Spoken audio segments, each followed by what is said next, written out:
The technology likely to have the greatest impact on the next few decades has arrived. And it's not social media, it's not big data, it's not robotics, it's not even AI. And you'll be surprised to learn that it's the underlying technology of digital currencies like Bitcoin. It's called the blockchain. Blockchain. Now, it's not the most sonorous word in the world, but I believe that this is now the next generation of the internet, and that it holds vast promise for every business, every society, and for all of you individually. You know, for the past few decades, we've had the Internet of Information. And when I send you an email or a PowerPoint file or something, I'm actually not sending you the original, I'm sending you a copy. And that's great. This is democratized information. But when it comes to assets, things like money, financial assets like stocks and bonds, loyalty points, intellectual property, music, art, a vote, carbon credit, and other assets, sending you a copy is a really bad idea. If I send you $100, it's really important that I don't still have money and that I can't send it to you. So this has been called the double spend problem by cryptographers for a long time.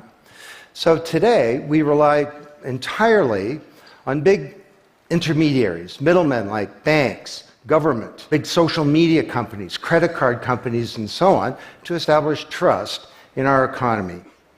And these intermediaries perform all the business and transaction logic of every kind of commerce, from authentication, identification of people, through to clearing, settling, and record keeping.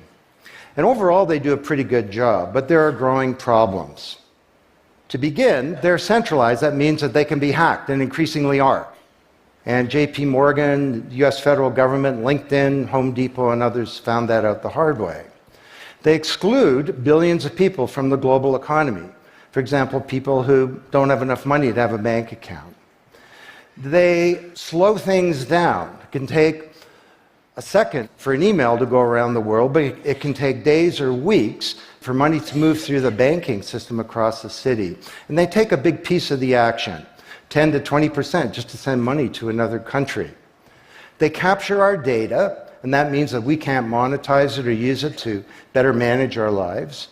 And our privacy is being undermined. And the biggest problem is that overall, they've appropriated the largesse of the digital age asymmetrically.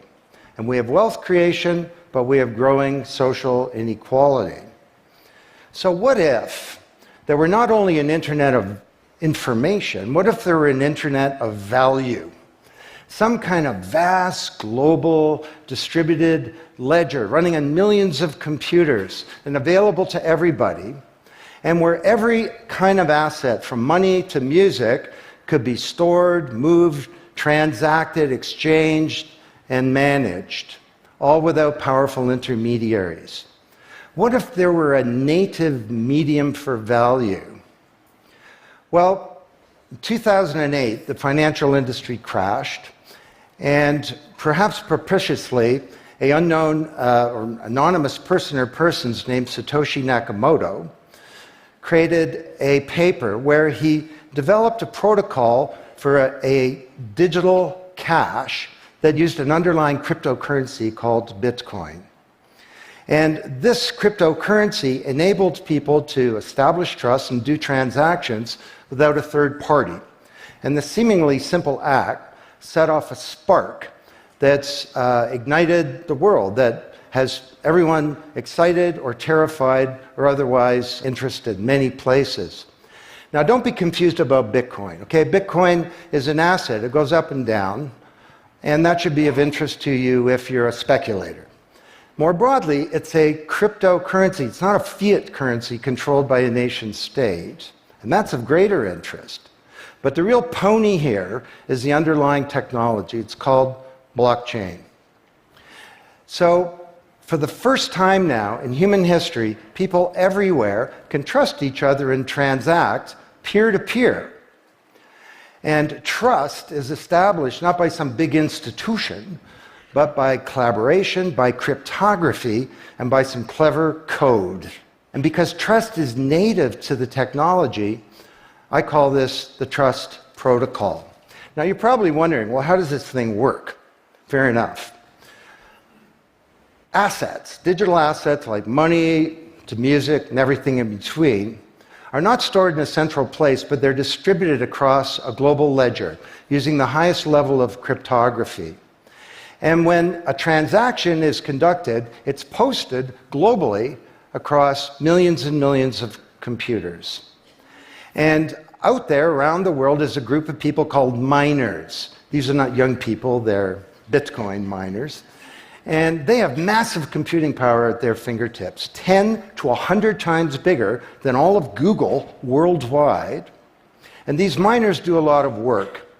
And every 10 minutes, kind of like the heartbeat of a network, a block gets created that has all the transactions from the previous 10 minutes. And then the miners get to work trying to solve some tough problems. And they compete. And the first miner to find out the truth and to validate the block is rewarded in digital currency, in the case of the Bitcoin blockchain with Bitcoin. And then, this is the key part, that block is linked to the previous block and the previous block to create a chain of blocks, and everyone is timestamped, kind of like with a digital wax seal. So if I wanted to go and hack a block and say, pay you and you with the same money, I'd have to hack that block, plus all the preceding blocks, the entire history of commerce on that blockchain, not just on one computer, but across millions of computers simultaneously, all using the highest levels of encryption in the light of the most powerful computing resource in the world that's watching me. Tough to do. And this is infinitely more secure than the computer systems that we have today. Blockchain, that's how it works.